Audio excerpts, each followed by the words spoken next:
Seguinte, pessoal, chegando aqui na segunda página aqui, desse esquema da Maris, também vai estar na segunda página, tá? Então isso já vai ajudar vocês. Ou se já na segunda ou nas primeiras páginas, vocês vão procurar pelo diagrama em blocos, tá?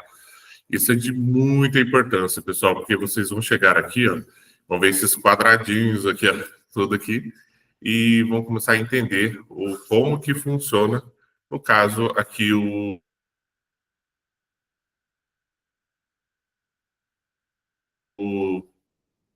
a nossa área, quem controla quem, e no caso dessa placa aqui, quem controla aqui, ó, no caso, é o dono dessa empresa, vamos fingir que isso aqui é uma empresa, isso aqui é esse processador aqui, que é o CPU, tá? Muita gente chama o computador de mesa lá de CPU, que é incorreto, né? O CPU é o nosso processador, tá? Ele realmente ali é o que comanda praticamente tudo, tá? Ele, no caso aqui, ó, vocês vão ver que ele recebe e manda informação aqui com o chipset, tá? Aí ele tem esse chipset aqui, acredito que seja aqui a parte do ponto norte, tá?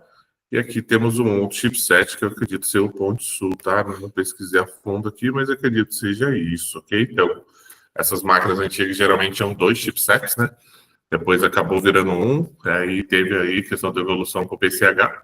Hoje em dia ele é tudo junto. Vocês pegarem os processadores novos lá, vai ter o quadradinho dele lá. Aí vocês vão ver que o desenho tá bem legal.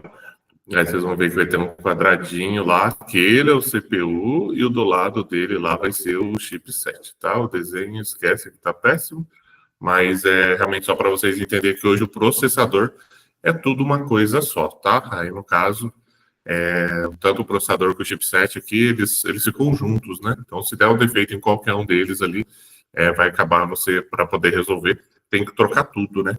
Isso acaba dificultando um pouco para a gente, né? Mas a gente se vira do jeito que dá mesmo, vamos fazendo, vamos evoluindo aí. Tem muitos técnicos, tudo que já trocam processadores, soldados, né? Mas aqui a gente está falando de uma placa aí de 2010, então uma placa mãe mais antiga, tá?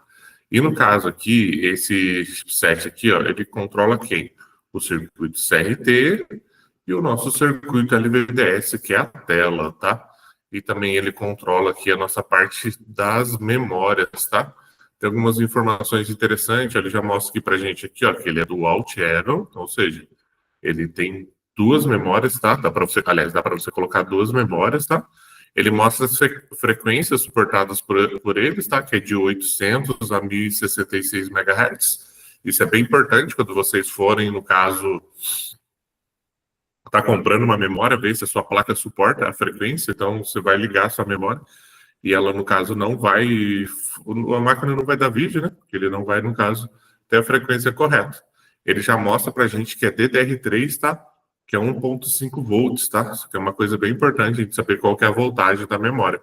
O DDR3 é 1.5, o DDR3L é 1.35, o DDR4, se eu não me engano, é 1.2, o DDR5 1.1, alguma coisa assim do tipo.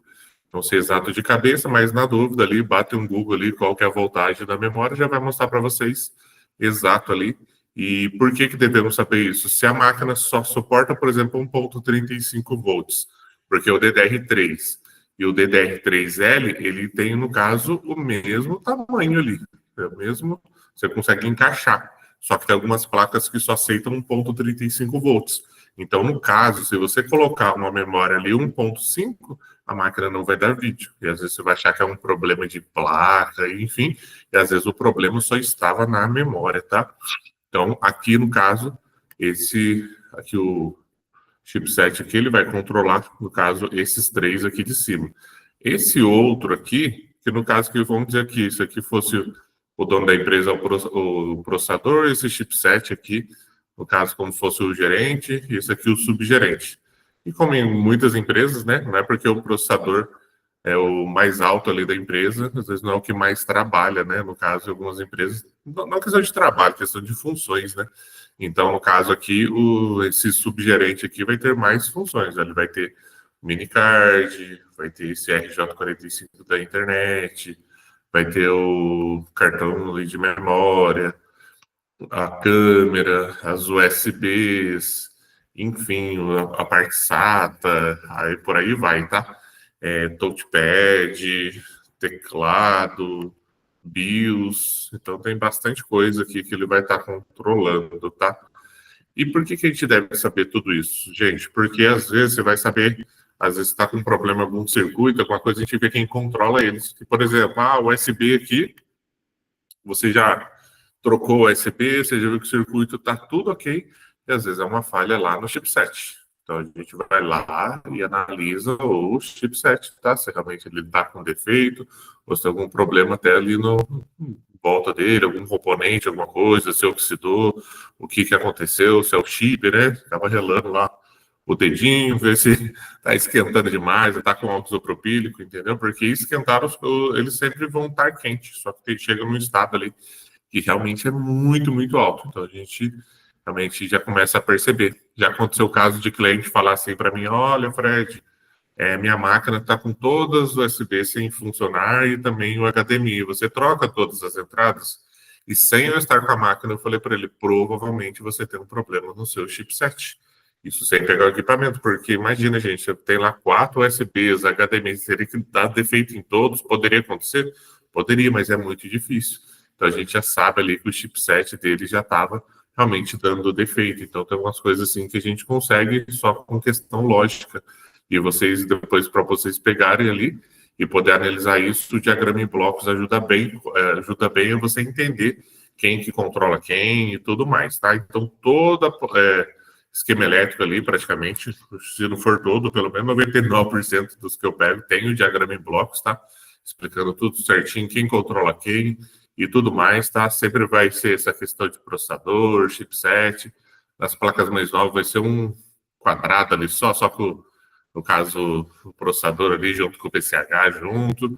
Então, essa aqui vai ser, aqui no caso, para entender o que é o diagrama em blocos, tá? Geralmente vai ser nas primeiras páginas, tá? Você vê a primeira página, esse já é o segundo. Não é uma coisa assim, uma ordem exata, e alguma coisa, o esquema ou outro, isso pode mudar logicamente, ou pode até, como eu falei para vocês, em casos caríssimos, não ter.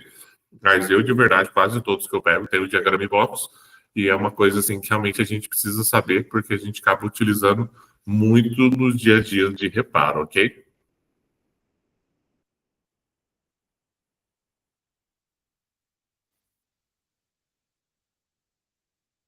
Só de parar a apresentação ele já salva?